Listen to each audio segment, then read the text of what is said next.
The Something Else Podcast. Welcome back to the second episode of 2022 of the Something Else Podcast. Now, normally I've got the Pokédex book, everyone knows me Pokédex book, but I've not actually planned this one out properly, as I just wanted to be kind of what I've been up to, really. Obviously the shows haven't been coming as frequently as they do, and, well, we're in the third month now of 2022, so I thought I'd just give you a little bit of a idea of what's going on, really. So at the end of January, so the 22nd, me and my wife were happy to, well, welcome our second child into the world, baby Evie. So that kind of, not put me back on the show, but that's taken up quite a lot of time, obviously.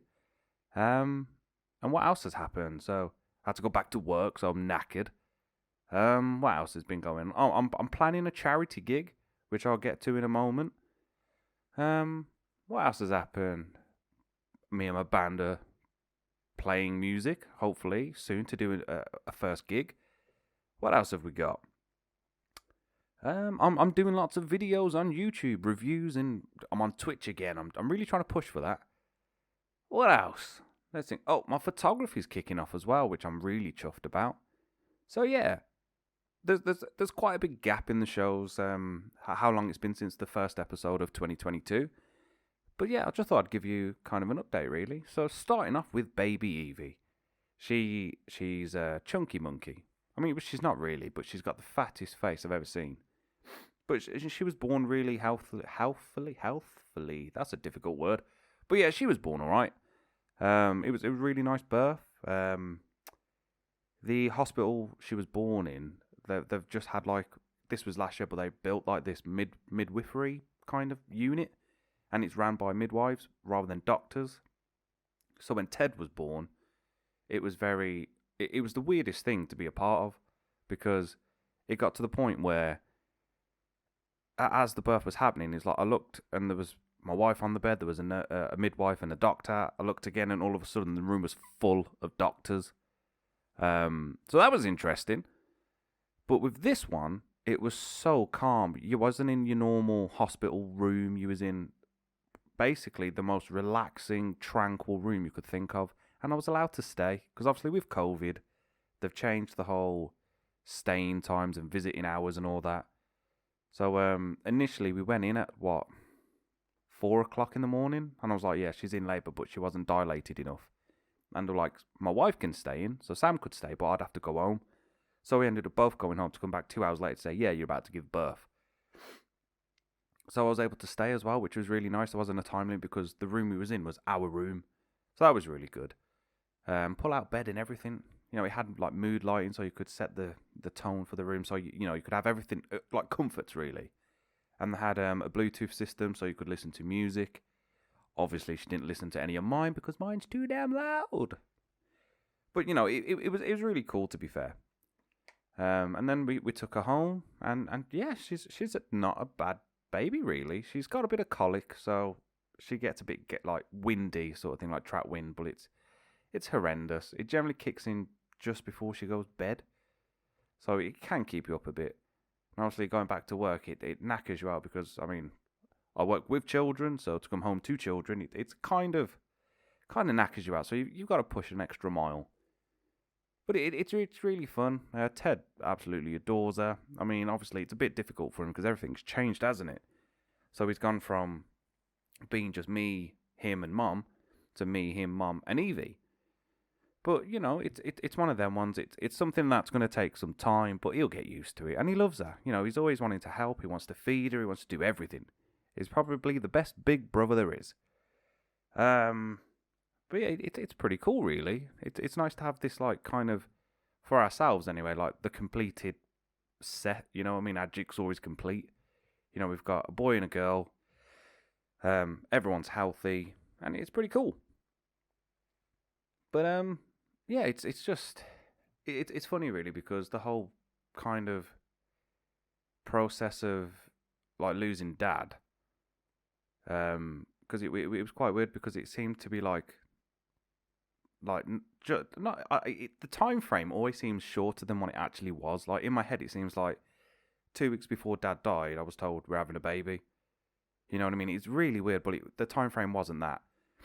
But, you know, my dad always, he was like, things happen for a reason, you know what I mean? But we make it happen. And it was really weird because obviously Dad's door closed on life. You know, his chapter finished, his book was written. And now Evie's here. And it's just really bizarre. I find it crazy. And she looks more like Mum, where Ted is all me. He's my clone, just as I was with Dad. So that's quite cool. Sad but cool. It's like a bittersweet sort of thing. What else was there? What did I say we was talking about? Yeah, my photography is kicking off again. I'm really chuffed about that. In 2018, I started my whole MTF photography, kind of moments to frame photography, that is. That was the first shout out for the show. How selfish of me. But that's kicking back up again. You know, I'm quite happy with that. I've got some shoots this month, actually.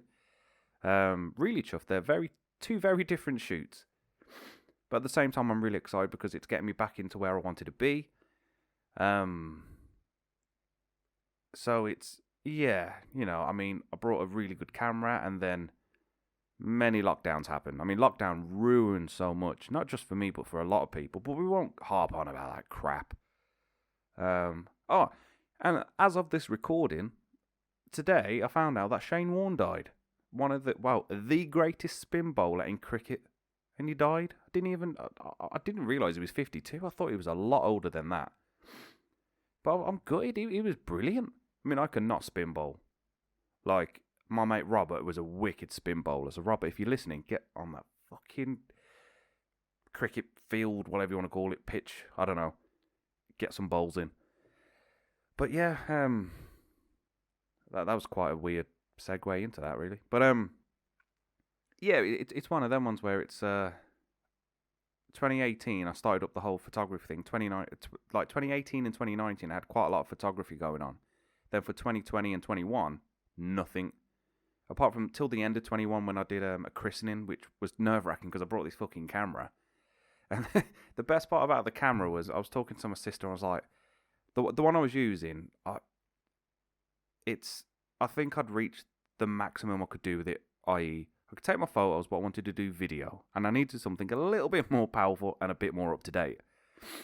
So I jumped on the whole Sony bandwagon. And, I mean, in hindsight, probably should have just waited. But, you know, you're just there and you're like, oh, fuck it. What would Dad do? And by thinking of that, I thought Dad would have brought it by now. So even in death, he still influences me. So that's crazy. I'm knocking the wire, sorry. If you can hear like a bump, it's because I'm absolutely destroying the microphone. I've not done a podcast in ages. I forgot to put the camera on, so it's just going to be audio. What else have I done? I'm trying to think now. What was I talking about? Oh, the band. So yes, me and my band Broken Wolf, we are going to be doing our first gig in May, which I'll get into about the charity gig, and that's going pretty well. Trying to sing, though, is tricky. I'm not a natural talented singer. I would class myself as a musician. But in this little band, there's me, Bruce, and Damon. Damon's our drummer. Bruce is the guitarist. And then there's me, who's the vocalist and bassist. Yes, I am both the frontman and the boring one. But it's really fun. You know what I mean? It's what I'm liking is it's just the three of us, and we're all very, very similar in our styles and our taste. So when we're recording, or not recording, sorry, when we're thinking of ideas, they just flow, which is really awesome. So that helps, and it's just brilliant. We've got our own little lockup. We are trying to find someone else to join the lockup because it's kind of getting expensive. Pardon me, I burped. So that's fun. So if you're a UK-based band in like the West Midlands, or a solo artist, or duet, or triplet, or whatever you want to be, and you need a lockup, let me know. So that's going good. And moving on to the charity gig now. I've been wanting to do something, mate. I've always wanted to host a gig, even though it's really bloody difficult when you don't know what you're doing. So what I've done is I'm working with Mental Health UK. So that's pretty cool. And we're hosting a gig in May in Birmingham, in St. Paul Square, Actress and Bishop. I've played there tons of times, and it's one of the best atmospheres I've gone to and played in. And it's going to be mental. May 13th, it's going to be a wicked gig. I've got some absolute belters of bands on there. That's a fucking good slogan. I've played with two of them, and I've listened to the other one. It's brilliant. So you got Blues Theory, I believe they were called. I don't want to butcher the names. Let me Google quick. Where am we? So yeah, you got Blue Theory. I've not gigged with them, but I do like what I've heard from them. You got Learn to Lie. We've gigged with them. They're brilliant. And we've got hopefully my headlining act, Waking in the Hollow. And it's just really cool because I remember when I joined when I first joined my first band, Nishi, it was funny because I was the baby of the band, not by much, but I was like, 21? And I'd never been in a band, never really played music with anyone, so it was really, really weird for me. And I loved the atmosphere, like, it was fun to just go on stage, play some music to however many people were in there. And it was brilliant. But the one thing that was cool was how you meet new musicians. And coming up to the end of the first band, we had kind of like I class it as like a tour because it was the same bands playing all the time, and we was one of them. Excuse me. And on our last gig, I was talking to one of the bands, and they were like, "Oh, we really need." They were on the same mind frame as what I thought our band was, but then our singer walked out because obviously not going where we wanted it to, and he had other plans really, so no hard feelings. Then we had the second band, and that really didn't go anywhere. And I think, again, because people were in different mentalities of what we want out of the band. So my guitarist left, and I left not long after, and now we're set back up again, me and my guitarist, and it's, well, I say Bruce, I keep saying my guitarist. Me and Bruce set up shop with Damon, and it's been brilliant. And we've got if you go on YouTube and type in Broken Wolf Zombie, you'll see our cover of the Cranberries song Zombie.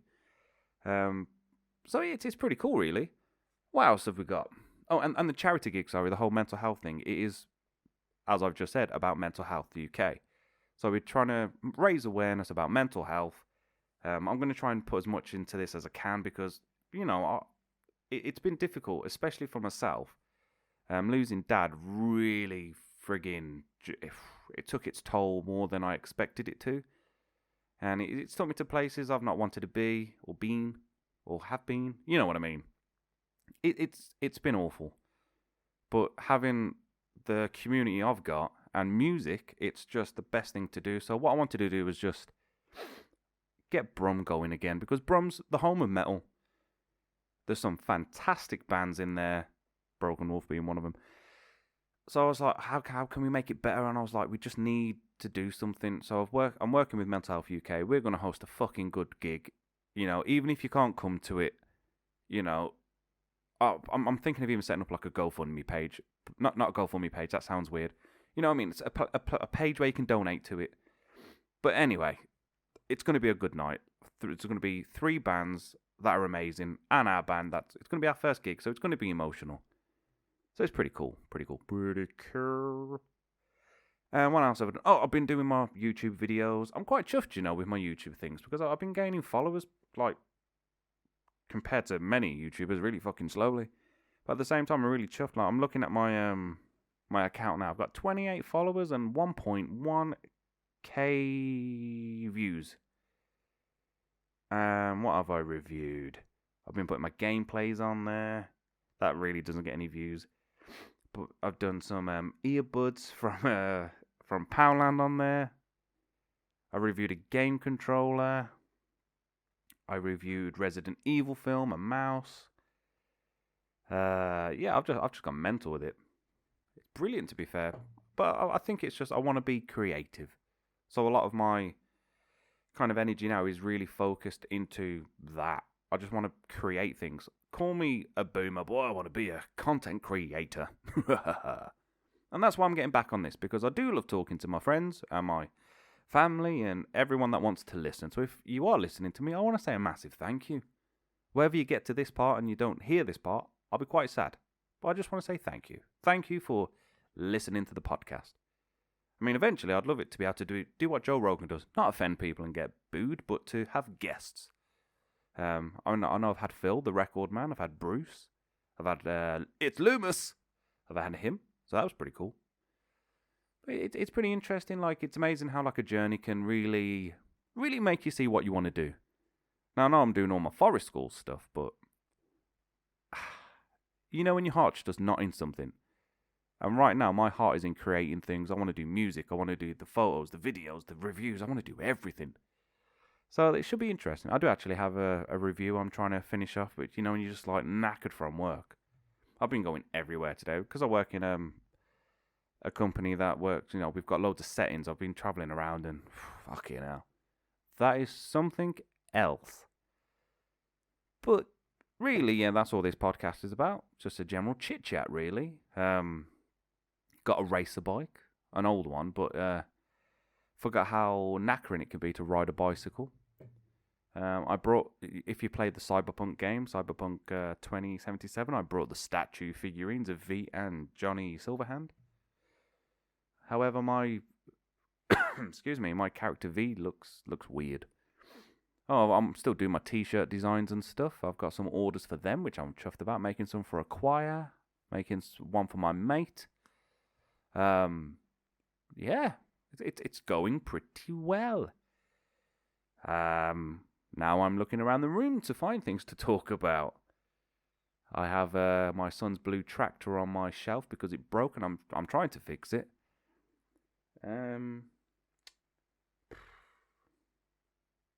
Yeah, it's one of them ones, really. Not much to say apart from that. As I hit my hand, that's what I've been doing really for the past couple of months. Just kind of getting back on track, adjusting to life with a new child, or with two children. Helping my sister and my mum sorting out their stuff. Well, my dad's stuff really. 'Cause, being the only boy in the family, he's taught me pretty much everything he knows, and most of the stuff he's got, I'm the only one that knows what it is. Yay. But, it's life. Ted's going to have to do that, and Evie's going to have to do that with me one day. What's all these fucking guitars? Even then, I'll be like, don't you dare get rid of them.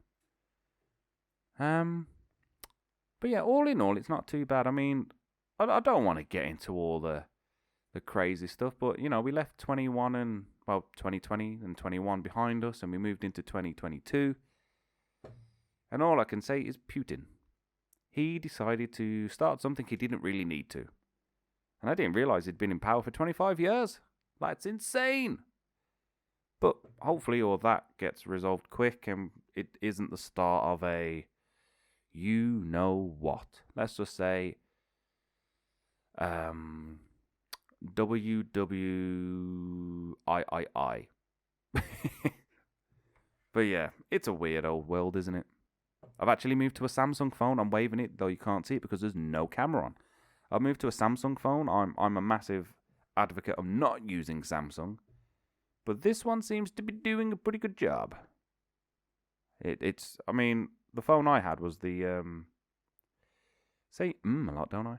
The phone I had was the Huawei P Smart. And it was a good phone, but after a while you're just there thinking, it's not actually that good anymore. It was slow, it was just being shit, really. And I could have had an upgrade, but instead I just told to do my SIM. And yeah, you just get. I don't really care for phones anymore. As long as I can do what I need to do, I'm happy. So I thought I'll use this Samsung. Got a little leather case for it, and it's baffling because now I'm seeing phones. I'm like, what the fuck is on the back of them? Like the amount of cameras on the phones now. Like there's more glass on on the phones now than there is actual phone. I remember growing up with the Sony. What was it? The Sony Ericsson W810i. Like that had one of the best speakers on a phone ever. Or the Motorola A835. And phones back then, it wasn't about the camera, it was about the sound. If you could play your music on it, you was a badass. But now it's it's not even the back phones. If you look at the majority of people taking photos now, it's selfies. Why the hell aren't they doing anything with the front camera? You know what I mean? I mean, they could be actually. I don't really care anymore. Phones are stupid. Really, really stupid. Yeah, but I think I might end it there because, well, yeah, just an update really. This one, just a general chit chat. a little update of what's going on in the life of the Something Else podcast. Don't know why I said like that was weird. I'm playing Halo. Haven't played Halo before, so that's interesting. I played Reach first, and now I've gone into Combat Evolved, so the first one. Just went to stream it, and it wouldn't work. So that's great. Starting off great. Yeah, so I think I will leave it there. Thank you once again for listening, guys. I'll try and leave as many links in the descriptions and everything. But yeah, thank you very much for listening, and I will catch you on the next one. So until then, I still need to think of an ending, an outro, because I never have one. I always do this. I'll say until then, and then I'll start talking again. Yeah, I don't know. Until then, I'll see you soon. Bye-bye.